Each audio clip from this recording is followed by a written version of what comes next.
Hindi naman all the time na nangyayari sa mga relationship na umaayaw yung mga lalaki, but there's a lot of cases na nangyayari na umaayaw yung mga kalalakihan sa mga partner nilang babae. And sometimes, the main reason, kasi baka nakahanap na sila ng bago, ganun yung mga main reason minsan ng mga kalalakihan. But if nangyari man yan sa'yo, at ikaw ay babae, and we all know na ang babae ay mga emotional creatures na malamang ay mag-iiyak at emotions ang mauuna kaysa sa pag-iisip, ay bibigay ko ngayong araw na to ang mga kailangan yung gawin para kapag umayaw ang lalaki, ito ang kailangan mong gawin para magsisi siya. So kung bago ka pa lang sa aking channel, ay please do subscribe sa aking channel, and also maya-maya pag nagustuhan mo ng video natin ay iwanan nyo na lang po ng like ang video natin. And also do not forget to open your notification bell para maging updated ka sa mga ina-upload nating videos every week. And also do not forget to follow my Instagram account. Ayan po, nag-iisang Instagram account ko. I-follow nyo lang po yan para hindi lang dito tayo sa YouTube connected, pati na rin sa aking Instagram na personal ko pong ginagamit. Yan po yung mga pinag-uploadan ko ng mga my day, yung mga daily dose, mga nilalakaran ko, exercise, trabaho, at para makita nyo rin yung personal life ko as an OFW dito sa bansang South Korea. So once again, without no more further ado, let's go to our main topic for today.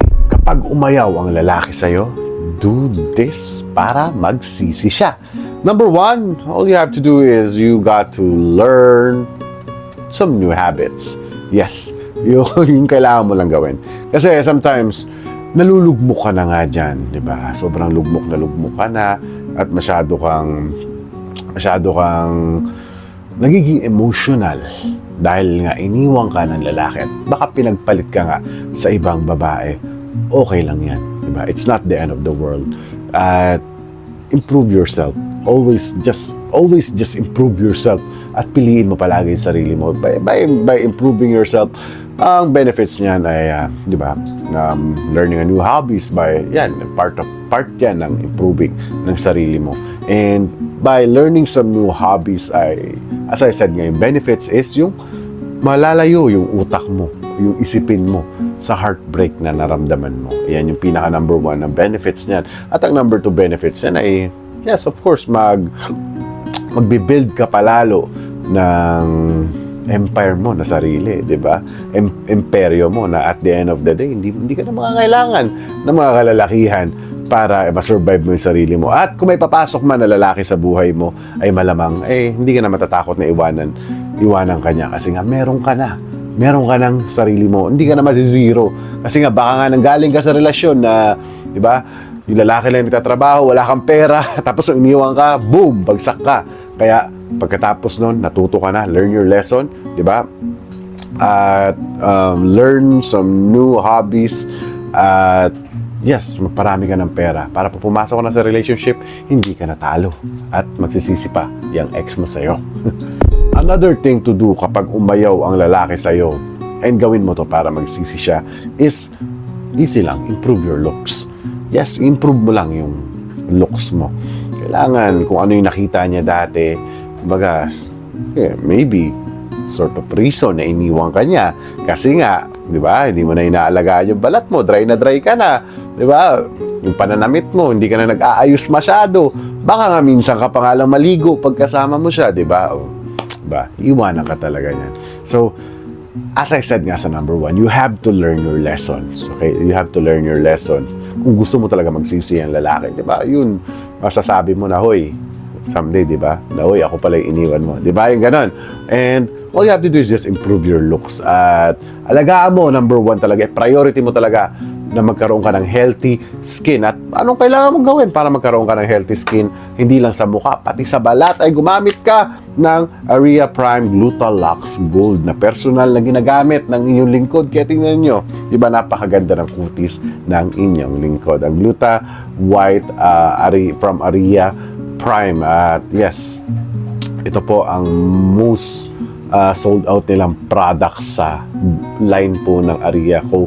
Ito po, maliban sa serum, ito po at ang body lotion. Kaya guys, if I were you, itatry ko tong Aria Co Prime Glutalux Gold para magkaroon din kayo ng malaporsilanang balat kagaya ng inyong lingkod at para hindi rin kayo iwanan ng mga partner nyo at magsisisi yung partner nyo. Siguro mga 2 to 3 weeks makikita nyo na kaagad yung effect kapag ginamit nyo tong sabon na to. So kung gusto nyo po makascore ng Aria Prime Glutalux Gold, pumunta lang po kayo sa Show More dyan sa ibaba, sa description box at hanapin nyo. Pag ikaw po ay nasa South Korea, hanapin nyo lang po yung Coupang link at kung ikaw po ay nasa Pilipinas, Shopee, at kung ikaw naman po ay nasa ibang parte ng mundo ay hanapin nyo lang po yung link ng TikTok Live Shop. So once again, thank you so much Aria Co for sponsoring this video. Kapag umayaw na ang isang lalaki sa'yo, gawin mo to para magsisi siya. Up next is, all you have to do is just to be silent. Yes, stay silent. Maging silent ka lang. Huwag ka lang masyadong maingay. Lalong-lalo na sa social media, which is ang ating modern na communication sa era na to. Ayan po ang ating modern way of communicating with people na malayo sa atin. Kahit mga short distance nga lang yan. Minsan nga, nasa taas lang ng second floor. Nagchat pa sila. Yes, social media. Iwasan nyo po mag-post sa social media. Lalong-lalo na ng mga napakalulungkot na quotes at lalong-lalo na kapag nakikita yan ng ex mo na nang iwan sa'yo. Kasi nga, matutuwa pa yan kasi malungkot ka. Di ba? Lalo-lalo na masaya na siya sa bago niya. Kasi most of the time kasi, di ba, yung reason ng breakup ng be-break ang lalaki kasi may nahanap na sila mas okay na babae. So, ayan ka, naglulugmok, magpo-post, mag-share ng mga malulungkot na quotes na, hindi naman para sa kanya yan. Pero really talk, para naman talaga kasi sa kanya yan. Kasi fresh pa nga yung, di ba, yung breakup ninyo. So, if I were you, ba, stay silent. Kasi by you being silent ay nagiging misteryoso ka. And mysterious at mystery ay nagke-create ng napakalaking attraction. Tandaan niyo po yan. Mystery creates attraction. Mas na-attract kasi mapapatanong siya. Ano kayang ginagawa niya? Ba't ang tahimik niya? Di ba? O, anong una niyang gagawin? Halongkatin niya yung Facebook mo. Uy, hindi siya nagpo-post. Baka okay lang siya. Yung mga baka. Di ba? That is mystery. Diba? Mystery. And that's it. All you have to do is just be silent hanggat, di ba, may mga silent battle ka, labanan mo lang yan hanggang maka-move on ka, hanggang maging okay ka na, di ba? Kasi at the end of the day, pag nag-iiyak-iyak ka dyan, babalikan mo na naman yung pinagpo-post mo, i-delete mo kasi matatawa ka na lang na, ba't ko ginawa yun? So, by you being silent, ay magsisisi yung lalaki na iniwan ka kasi nakapagbuo ka ng mystery at in-improve mo pa yung sarili mo. Kaya magsisisi talaga siya. And the last thing to do kapag umayaw ang lalaki and kailangan mo itong gawin para magsisi siya is, yes, just love yourself. Love yourself always. At i-center mo sa buhay mo si God always. That's it. That's all you have to do. I-center mo lang siya. Kung nung mag-jowa pa kayo ng time na yun, di ba? Hindi ka pa masyadong centered kay God kasi nabibisi ka Saturday, Sunday, hindi ka na umaate ng church kasi nga may date kayong dalawa. Di ba? Hindi niyo siya naging center. But kapag iniwan ka niya, bumalik ka at tatanggapin tayo ni God kahit, di ba, nawala man tayo. Bumalik ka at para magkaroon ulit ng direction ng buhay natin. Ma-heal yung mga sugat na nangyari sa buhay natin. And that's all you have to do. Diba? Love yourself always.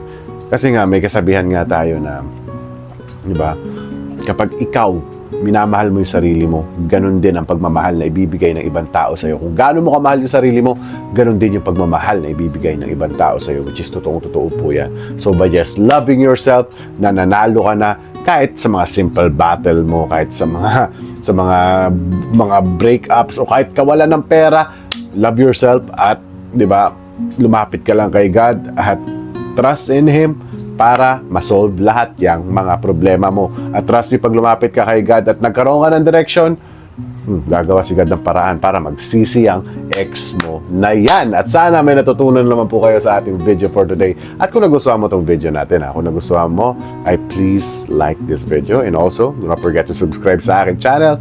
And also, do not forget to turn on your notification bell para maging updated ka sa mga in-upload nating videos every week. And do not forget to follow my Instagram account. Ito po, nag-isang Instagram account ko. Follow niyo po ako dyan para makita niyo yung daily dose ng pinagagagawa ko, yung pagkakanta ko as my work, and yes, a lot more. Yung mga ginagalaan ko dito sa bansang Korea, at para makita niyo rin yung personal life ko dito sa bansang South Korea. So once again, thank you so much for watching, at lagi niyo tatandaan, mahal na mahal ko kayo.